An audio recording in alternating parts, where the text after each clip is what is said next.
ಯಾದಗಿರಿಗೆ ನಾವು ಭೀಮ ಸಂಘಟನೆ ಮಹಾ ಒಕ್ಕೂಟದಿಂದ ಸುಮಾರು ಒಂದು 55 ಜನ ನಾವು ಇಲ್ಲಿಂದ ಹೊರಡ್ತಾ ಇದ್ರಿ. ಕಾರಣ ಏನಪ್ಪಾ ಅಂತಂತಂದ್ರೆ ಅಲ್ಲಿ PSI ಇವರು ಪರಶುರಾಮ್ ಅವರು ಹಾರ್ಟ್ ಅಟ್ಯಾಕ್ ಆಗಿದೆ. ಹಾರ್ಟ್ ಅಟ್ಯಾಕ್ ಕಾರಣ ಏನಪ್ಪಾ ಅಂತಂತಂದ್ರೆ ಅಲ್ಲಿನ MLA ಚೆನ್ನಾರೆಡ್ಡಿ ಮತ್ತೆ ಅವ್ರ ಮಗ ಸಂಪನ್ಗೌಡ ಅಂತ ಹೇಳ್ಬಿಟ್ಟು ಅವ್ರ ಮೇಲೆ ಒಂದು FIR ಆಗಿದೆ. ಇದುವರೆಗೂ ಬಂಧಿಸಿಲ್ಲ. ಆ ಕಾರಣಕ್ಕೋಸ್ಕರಾಗಿ ನಾವೇನ್ ಮಾಡ್ತಾ ಇದ್ರಿ ಅಂತಂದ್ರೆ ಅವ್ರನ್ನ ಬಂಧಿಸ್ಬೇಕು, MLA ಇದರಿಂದ ಅವ್ರನ್ನ ವಜಾ ಮಾಡ್ಬೇಕು, ಮತ್ತೆ ಅವ್ರ ಮನೆಗೆ ಆಯಮ್ಮನಿಗೆ ಒಂದು ಉದ್ಯೋಗ ಕೊಡ್ಬೇಕು, 2 ಕೋಟಿ ಪರಿಹಾರ ಕೊಡ್ಬೇಕು ಅಂತ ಹೇಳ್ತಾ ನಾವು ಇಲ್ಲಿಂದ ನಾವು ಯಾದಗಿರಿ ಚಲೋ ಮಾಡ್ತಾ ಇದ್ರಿ. ಇಲ್ಲಿ ಸಾಮಾನ್ಯವಾಗಿ ಎಲ್ಲಾರು ಮುಖಂಡರುಗಳೇ. ಇವರು ಮರಿಯಪ್ಪ ಅಂತ ಹೇಳ್ಬಿಟ್ಟು ಭೀಮ ಸಂಘಟನೆಗಳ ಮಹಾ ಒಕ್ಕೂಟದ ಅಧ್ಯಕ್ಷರು, ರಾಜ್ಯಾಧ್ಯಕ್ಷರು, ನಾನು ಗೌರವಾಧ್ಯಕ್ಷರು, ಹೆಬ್ಬಾಳ್ ವೆಂಕಟೇಶ್ ಅಂತ ಹೇಳ್ಬಿಟ್ಟು, ಇವರು ಬರ್ತ್ಲಮ್ಮು, ಇವರು ನಮ್ಮ ಬೆಳ್ತೂರು ವೆಂಕಟೇಶ್ ಅಂತ ಹೇಳ್ಬಿಟ್ಟು ಇಲ್ಲಿದ್ದಾರೆ, ಮುರುಗನ್ ಇದ್ದಾರೆ, ಸಣ್ಣಪ್ಪ ಇದ್ದಾರೆ,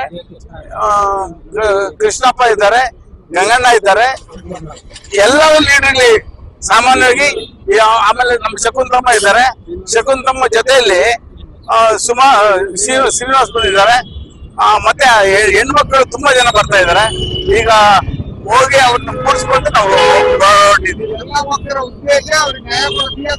ಹೌದು PSI ಮನೆಗೆ ಅವ್ರ ಕುಟುಂಬ ಅವರ ಮಿಸಸ್ 8 ತಿಂಗಳು ಪ್ರೆಗ್ನೆಂಟ್ ಇದ್ದಾರೆ.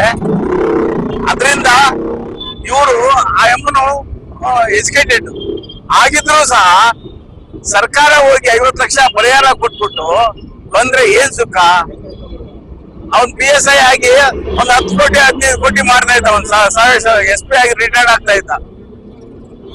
30 ಲಕ್ಷ ಸಾಲ ತಗೊಂಬಂದು ಬಡ್ಡಿಗೆ ತಗೊಂಬಂದು ಅಲ್ಲಿ ಕೊಟ್ಟು MLA ಇನ್ನು 15-20 ಲಕ್ಷ ಅವರು ಡಿಮ್ಯಾಂಡ್ ಮಾಡಿದಕ್ಕೋಸ್ಕರ ಹಾರ್ಟ್ ಅಟ್ಯಾಕ್ ಆಗಿ ಸತ್ತೋಗಿದ್ದಾರೆ. ಅದರಿಂದ ಅವ್ರ ಮೇಲೆ ಒಂದು FIR ಆಗಿದೆ. ಇಮಿಡಿಯೇಟ್ ಆಗಿ ಅವ್ರನ್ನ ಅರೆಸ್ಟ್ ಮಾಡಬೇಕು. ಅರೆಸ್ಟ್ ಮಾಡಿ ಅವ್ರನ್ನ ಜುಡಿಷಿಯಲ್ ಎನ್ಕ್ವೈರಿ ಮಾಡಿಸ್ಬೇಕು. ನಮ್ಗೆ CBI, COD ಮತ್ತೆ SIT ಮೇಲೆ ನಂಬಿಕೆ ಇಲ್ಲ.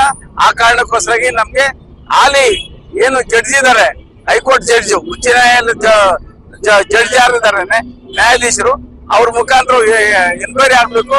ಎನ್ಕ್ವೈರಿ ಆಗಿ ತಪ್ಪಿತಸ್ಥರನ್ನ ಯಾವುದೇ ಕಾರಣಕ್ಕ ಸರ್ಕಾರಿ ಅಧಿಕಾರಿಗಳು ಟ್ರಾನ್ಸ್ಫರ್ ಆಗುವಾಗ MLAದಾಗ್ಲಿ ಮಿನಿಸ್ಟರ್ದಾಗ್ಲಿ ಯಾವಂತೆ ಕೈವಾಡ ಇರಬಾರ್ದು. ಇದು ನಮ್ ಡಿಮ್ಯಾಂಡ್.